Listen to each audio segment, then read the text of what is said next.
Hello guys, welcome to our Sign GS Magnet YouTube channel.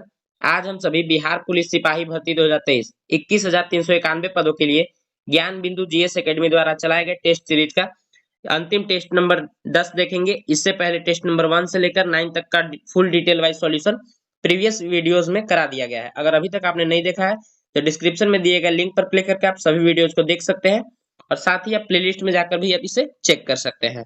तो चलिए इस session को शुरू करते हैं। इस सेशन को शुरू करने से पहले इस वीडियो को लाइक और चैनल को सब्सक्राइब जरूर करें। फर्स्ट प्रश्न है, अभिलेखों के अध्ययन को क्या कहा जाता है? अभिलेखों के अध्ययन को इपिग्राफी कहा जाता है। क्या कहा जाता है? Epigraphy. Option C is the correct answer. जबकि बायोग्राफी में जीवन चरित्र के बारे में जानकारी मिलती है। सिस्मोग्राफी में भूकंप और भूकंपीय तरंगों का अध्ययन किया जाता है। इसे भी ध्यान रखेंगे, इससे कई बार इससे संबंधित प्रश्न पूछे जा चुके हैं। नेक्स्ट, सभा और समिति राजा को सलाह देने वाली संस्था थी। इसके अध्यक्ष को क्या कहा जाता था? तो सभा और समिति यह क्या थी? तो यह परामर्शदात्री संस्था थी। तो इसके अध्यक्ष को कहा जाता था Ishan. Option C is the correct answer. Sikandar से संबंधित कथनों पर विचार कीजिए। सिकंदर का जन्म 356 ईस्वी पूर्व में हुआ था। बिल्कुल सही कथन है। उसके पिता का नाम फिलिप था, यह भी ठीक है। फिलिप 359 ईस्वी पूर्व में मकदूनिया का शासक बना। इसकी हत्या 329 ईस्वी पूर्व में कर दिया गया, यह भी ठीक है। सिकंदर ने भारत विजय का अभियान 326 ईस्वी पूर्व में प्रारंभ किया था। सिकंदर ने के सेनापति का नाम सेलुकस निकेटर था। यानी अकॉर्डिंग टू ऑप्शन सभी कथन सत्य हैं। Option D is the correct answer. उपरोक्त में से सभी कथन सत्य हैं। नेक्स्ट, घोड़ा दागने तथा सैनिकों की हुलिया लिखने की प्रथा किसने प्रारंभ किया? तो घोड़ा दागने और सैनिकों की हुलिया लिखने की प्रथा प्रारंभ करने वाला शासक था Alauddin Khilji. Option B is the correct answer. Alauddin Khilji अपने आप को द्वितीय सिकंदर की उपाधि भी देता था। अलाउद्दीन खिलजी ने ही सैन्य सुधार के तहत सैनिकों को नगद वेतन देना प्रारंभ किया था और साथ ही बाजार नियंत्रण प्रणाली भी लागू करने वाला यह शासक था। इसे भी ध्यान रखेंगे, इससे पीछे दरोगा में प्रश्न पूछे गए हैं एसआई के एग्जाम में। फिरोज शाह से संबंधित गलत कथन पर विचार कीजिए। फिरोज शाह से संबंधित गलत कथन क्या है? फिरोज शाह ने फतुरहाए ए फिरोज शाही की रचना की थी। बिल्कुल ये सही है। जियाउद्दीन बर्नी व शम्स ए सिराज अफीक को अपना संरक्षण प्रदान किया। फिरोज शाह ने तांबे व सोने के निर्मित सिक्के चलाए। इसकी मृत्यु 1338 ईस्वी में हुई। यह कथन गलत है। तो according to option D is the correct answer. इसकी मृत्यु 1338 नहीं 1388 ईस्वी में हुई थी। इसे भी ध्यान रखेंगे। नेक्स्ट, निम्नलिखित में से किस सूफी संत ने दिल्ली में 7 शासकों का कार्यकाल देखा? तो 7 शासकों का कार्यकाल देखने वाले थे Nizamuddin Auliya. Option A is the correct answer. Nizamuddin Auliya ने ही बलबन से लेकर मोहम्मद बिन तुगलक तक के शासनकाल को देखा था। और निजामुद्दीन औलैया का एक प्रमुख कथन था, दिल्ली अभी दूर है। इसे भी ध्यान रखेंगे, यह भी बिहार एसआई के एग्जाम में पूछा जा चुका प्रश्न है। बक्सर की लड़ाई से संबंधित कथन निम्नलिखित दिए गए हैं। बक्सर की लड़ाई से संबंधित कथन है, बक्सर की लड़ाई 1764 ईस्वी में हुई थी। बिल्कुल सत्य कथन है। यह युद्ध अंग्रेज और मीर कासिम अवध के नवाब शुजाउद्दौला और मुगल सम्राट शाह आलम द्वितीय के बीच लड़ी गई थी। यह भी कथन सत्य है। इस युद्ध में अंग्रेज सेनापति हेक्टर मुनरो था। बिल्कुल अंग्रेज सेनापति हेक्टर मुनरो, जबकि इस युद्ध में अंग्रेज विजय हुए। तो अकॉर्डिंग टू ऑप्शन सभी कथन सत्य हैं। Option D is the correct answer. इनमें से सभी कथन सत्य हैं। किस सिख गुरु की मृत्यु चेचक से हो गई थी? तो चेचक से मृत्यु होने वाले कौन से गुरु थे? तो यह सिख धर्म के 8वें गुरु थे। सिख धर्म के 8वें गुरु हरकिशन थे। Option A is the correct answer. 8वें गुरु हरकिशन, यह 8वें गुरु थे। और गुरु गोविंद सिंह 10वें गुरु थे। तेग बहादुर 9वें गुरु थे और गुरु हरगोविंद यह कौन सा गुरु थे? तो यह 6ठे गुरु थे। इसे भी ध्यान रखेंगे। According to option A is the correct answer. सबसे कम उम्र में सिख धर्म के गुरु बनने वाले व्यक्ति कौन थे? सिख गुरु बनने वाले व्यक्ति थे गुरु हरकिशन ही। इन्होंने 5 वर्ष की आयु में यह सिख धर्म के गुरु बने थे। इसे भी ध्यान रखेंगे। 5 वर्ष की आयु में। रॉबर्ट क्लाइव ने बंगाल का उप दीवान किसे नियुक्त किया था? तो रॉबर्ट क्लाइव ने बंगाल का उप दीवान नियुक्त किया था मोहम्मद रजा खां को। Option B is the correct answer.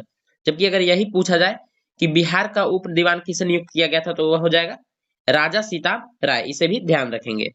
Next, किस एक्ट के द्वारा बंगाल के गवर्नर को भारत का गवर्नर जनरल बना दिया गया? तो बंगाल के गवर्नर को भारत का गवर्नर जनरल बनाया गया था charter act 1833। Option C is the correct answer. Regulating act 1773 के तहत बंगाल के गवर्नर को बंगाल का गवर्नर जनरल बनाया गया था। इसे भी ध्यान रखेंगे। नेक्स्ट, भारत में कंपनी द्वारा नियुक्त अंतिम गवर्नर जनरल कौन था? तो भारत में कंपनी द्वारा नियुक्त अंतिम गवर्नर जनरल था Lord Canning. Option A is the correct answer. तो लॉर्ड कैनिंग के समय में 1857 की क्रांति हुई थी और भारत का अंतिम गवर्नर जनरल तथा भारत का पहला वायसराय लॉर्ड कैनिंग ही था। इसे भी ध्यान रखेंगे। नेक्स्ट, लॉर्ड विलियम बेंटिक ने 1829 में राजा राम मोहन राय के साथ मिलकर सती प्रथा का अंत किया था। इसे भी ध्यान रखेंगे। अखिल भारतीय किसान सभा का गठन 11 अप्रैल 1936 को कहाँ हुआ था? अखिल भारतीय किसान सभा का गठन स्वामी सहजानंद के द्वारा 11 अप्रैल 1936 को लखनऊ में किया गया था। इसे भी ध्यान रखेंगे। किसने इसका गठन किया था? तो स्वामी सहजानंद, नाम याद रखेंगे। नेक्स्ट, भारत भारतीयों के लिए यह नारा किसने दिया? भारत भारतीयों के लिए यह नारा दिया गया था आर्य समाज के द्वारा। Option A is the correct answer. Arya Samaj की स्थापना दयानंद सरस्वती के द्वारा 1875 ईस्वी में की गई थी। इसे भी ध्यान रखेंगे।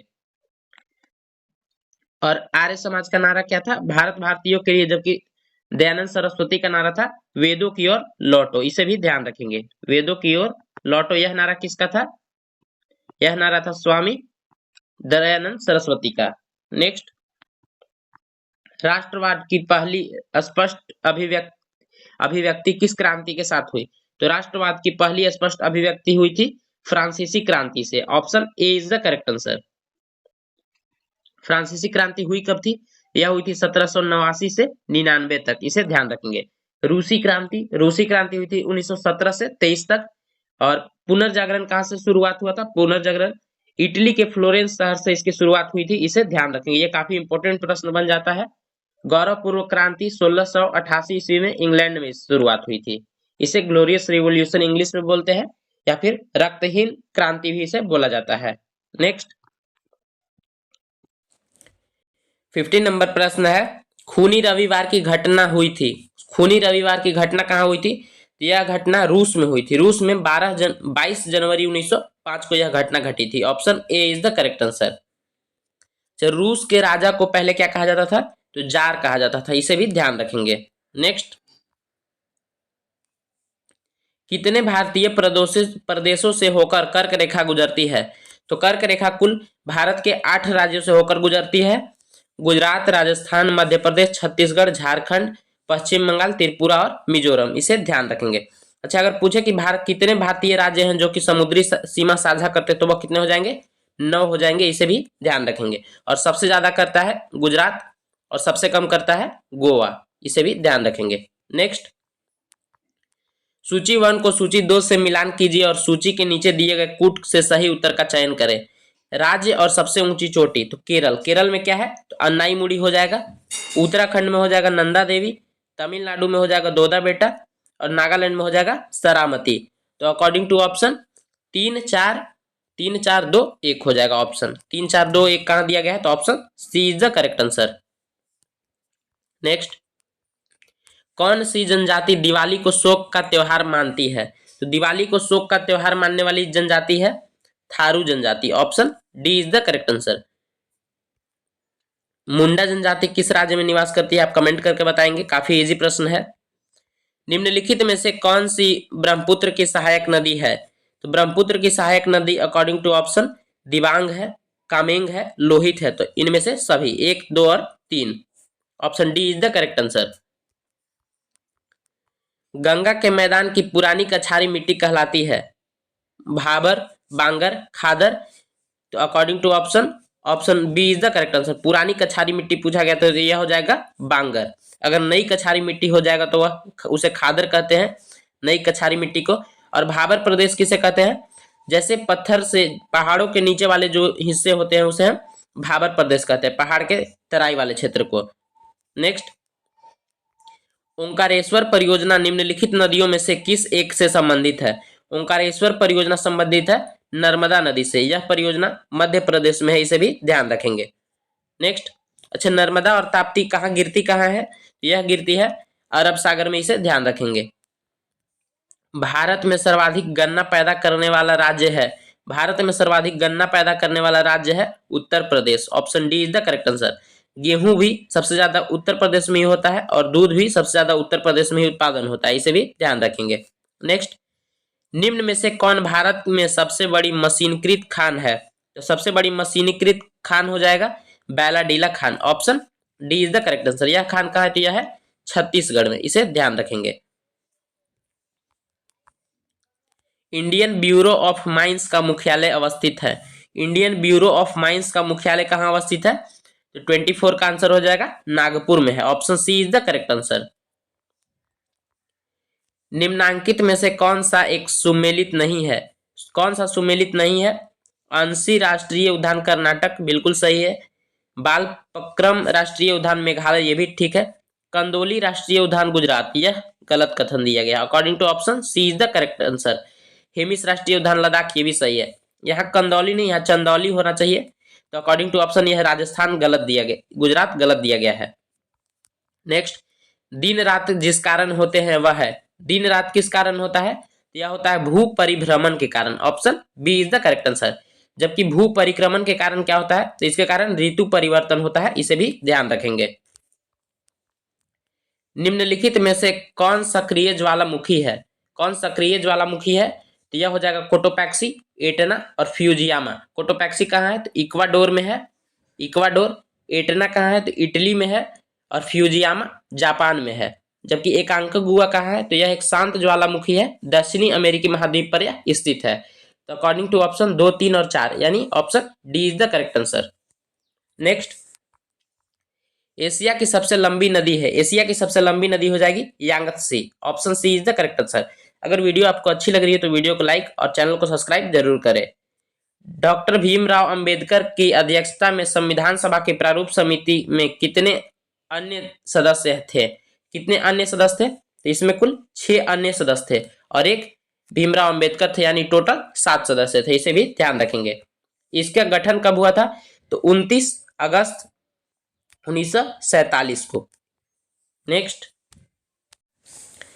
30 नंबर प्रश्न है, किसी राज्य में विधान परिषद की स्थापना और समाप्ति का प्रावधान भारतीय संविधान के किस अनुच्छेद में है? तो यह है अनुच्छेद 169 में। Option B is the correct answer.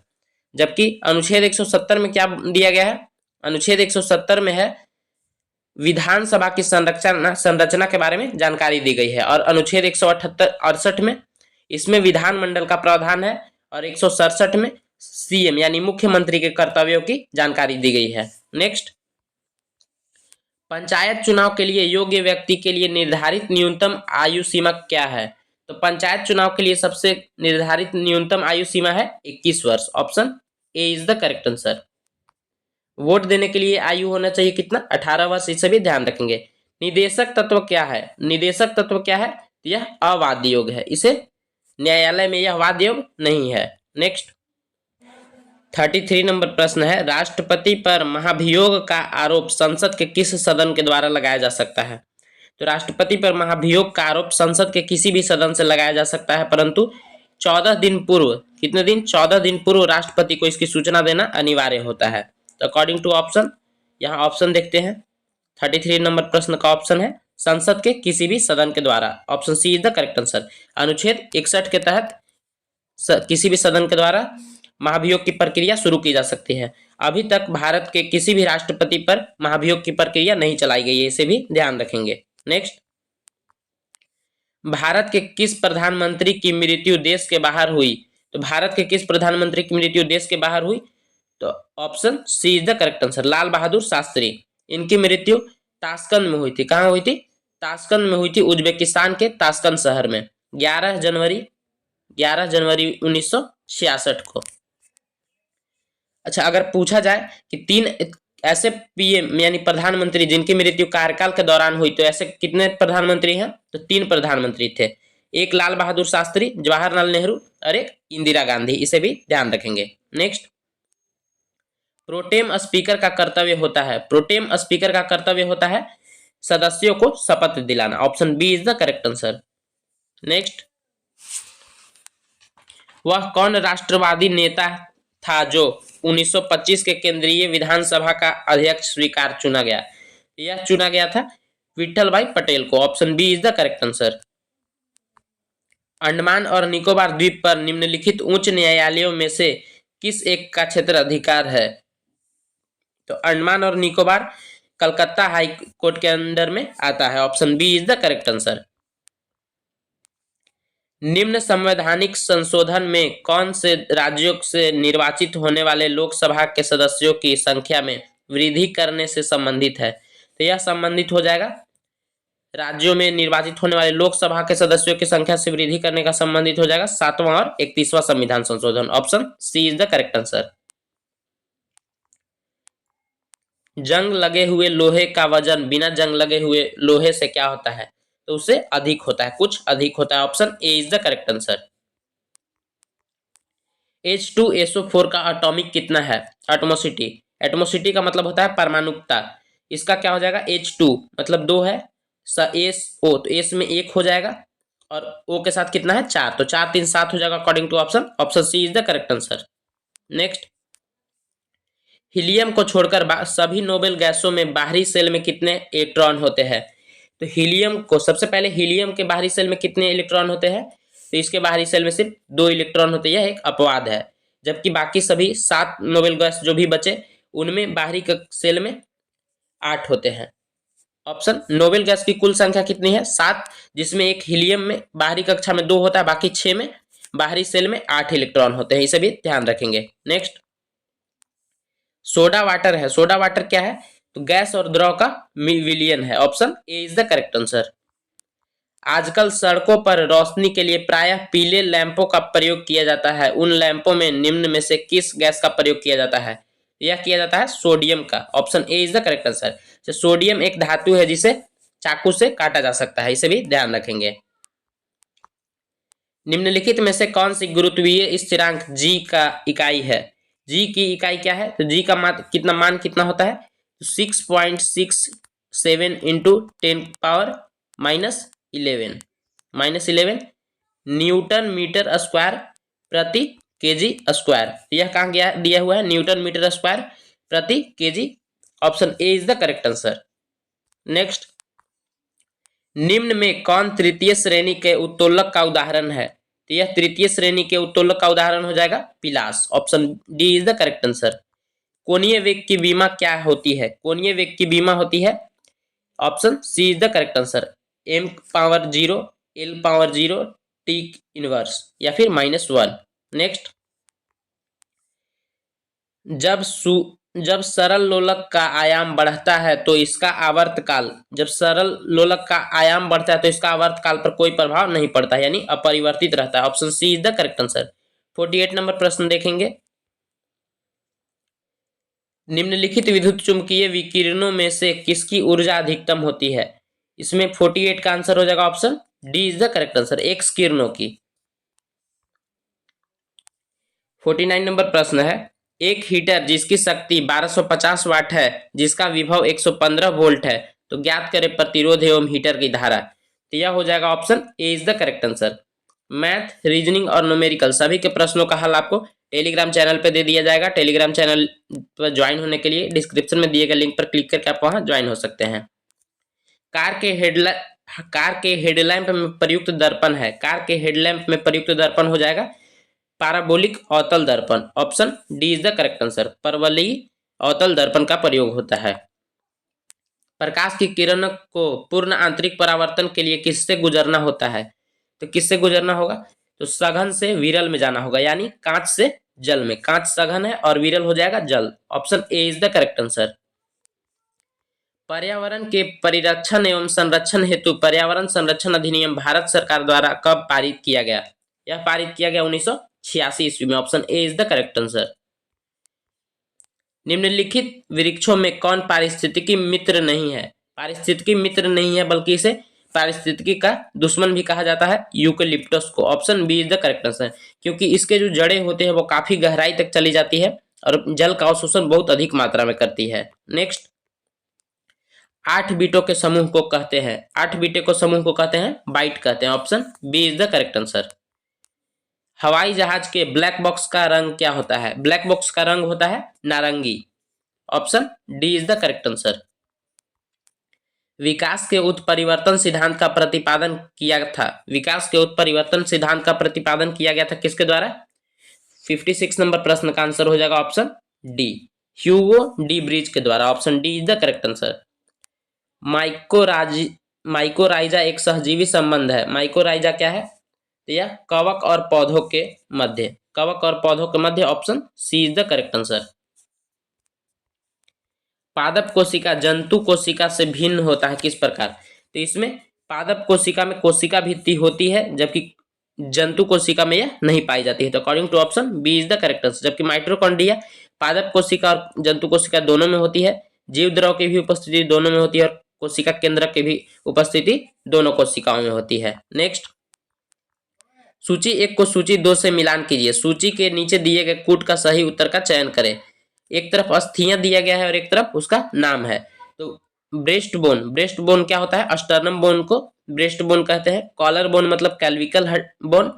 और नी कैप, नी कैप हो जाएगा 59 नंबर प्रश्न का, नी कैप हो जाएगा पटेला, पैटेला, इसे पटेला भी बोला जाता है। शोल्डर ब्लेड हो जाएगा यहाँ यह स्केपुला, स्केपुला। तो इसका सही आंसर हो जाएगा 4 1 2 3, 4 1 2 3, 4 1 2 3 कहां दिया गया है? तो option C is the correct answer, 4 1 2 3। Next,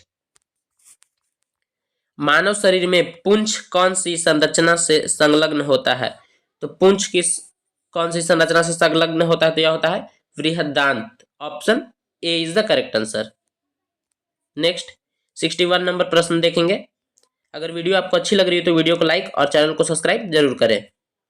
निम्नलिखित में से किस विटामिन को आर्गोकैल्सिफेरॉल कहते हैं? आर्गोकैल्सिफेरॉल कहा जाता है विटामिन D2 को, इसे भी ध्यान रखेंगे। और विटामिन B12 को साइनोकोबालामिन कहा जाता है, इसे भी ध्यान रखेंगे। इसका उपयोग कैंसर पेशेंट के इलाज में किया जाता है। मानव शरीर का कौन सा भाग शरीर ताप को नियंत्रित करता है? According to option B is the correct answer, फेफड़ा। बायोडीजल बनाने में किस वनस्पति का उपयोग किया जाता है? बायोडीजल बनाने में रतन जोत का उपयोग किया जाता है। Option D is the correct answer. DPT का टीका निम्न में से किसके काम नहीं आता है? तो डीपीटी का टीका डिप्थीरिया, काली खांसी और टेटनस, यह तीनों के कार्य में आता है, जबकि पोलियो के कार्य में नहीं आता है। Option B is the correct answer. आप कमेंट करके बताएंगे पोलियो का टीका का खोज किसने किया था। निम्नलिखित में से कौन एक मछली है? इसमें कौन एक मछली है? समुद्री कुकम्बर, समुद्री गाय, समुद्री घोड़ा। Option C is the correct answer. समुद्री घोड़ा क्या है? एक प्रकार का मछली है। Option C is the correct answer. Bharat में सबसे ऊंचा गुरुत्वीय बांध निम्न में से कौन सा है? यहाँ क्या पूछा गया? गुरुत्वीय बांध पूछा गया, तो इसमें हो जाएगा भाखड़ा बांध। Option B is the correct answer. अगर ऐसे पूछे कि भारत का सबसे ऊंचा बांध कौन सा है, तो वह हो जाएगा टिहरी बांध, जो कि भागीरथी नदी पर है। जब भाखड़ा बांध कहाँ है? यह हिमाचल प्रदेश में सतलज नदी पे बनी हुई है। नेक्स्ट, विश्व में सबसे कम आबादी वाला नगर कौन सा है? तो विश्व में सबसे कम आबादी वाला नगर हो जाएगा Vatican City. Option B is the correct answer. निम्नलिखित में शांति का प्रतीक किसे माना जाता है? शांति का प्रतीक माना जाता है, option A is the correct answer. According to option A is the correct answer, olive की शाखा।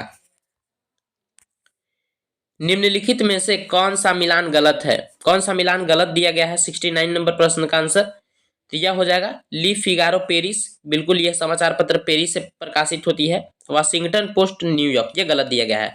वाशिंगटन पोस्ट वाशिंगटन से ही प्रकाशित होता है, तो option B is the correct answer. यह कथन गलत दिया गया है। जबकि मर्डेका जकार्ता, ये बिल्कुल सही है। ईस्टर्न सन सिंगापुर, ये भी सही है। Option B is the correct answer. The Court of Justice of the European Communities का मुख्यालय कहाँ स्थित है? तो इसका मुख्यालय स्थित है लग्जमबर्ग में। Option C is the correct answer. विश्व मौसम विज्ञान दिवस किस तिथि को मनाया जाता है? विश्व मौसम विज्ञान दिवस मनाया जाता है 23 मार्च को। Option A is the correct answer. 24 मार्च को क्या मनाया जाता है? तो इस दिन टीवी दिवस भी मनाया जाता है, टीवी दिवस, इसे भी ध्यान रखेंगे। 27 मार्च को क्या मनाया जाता है, तो विश्व थिएटर दिवस के रूप में इसे मनाया जाता है। नेक्स्ट, बॉटनिकल गार्डन किस शहर में स्थित है, बॉटनिकल गार्डन स्थित है शिवपुर में, according to option B is the correct answer. Mahatma Gandhi का समाधि स्थल कहाँ स्थित है, महात्मा गांधी का समाधि स्थल स्थित है Rajghat, option D is the correct answer. Chaitra Bhumi किसकी है, तो भीमराव अंबेडकर की, इसे भी ध्यान रखेंगे। भारतनाट्यम किस राज्य का लोक नृत्य है, भारतनाट्यम किस राज्य का लोक नृत्य है, तो यह हो जाएगा Tamil Nadu, option A is the correct answer. Next, man of destiny के उपनाम से किसे जाना जाता है, तो मैन ऑफ डेस्टिनी के उपनाम से जाना जाता है नेपोलियन बोनापार्ट को, option B is the correct answer. Next, नौसेना कमांडरों के सम्मेलन 2023 का पहला चरण पर आयोजित किया गया, यह कहाँ आयोजित किया गया, तो INS विक्रांत के ऊपर, option A is the correct answer.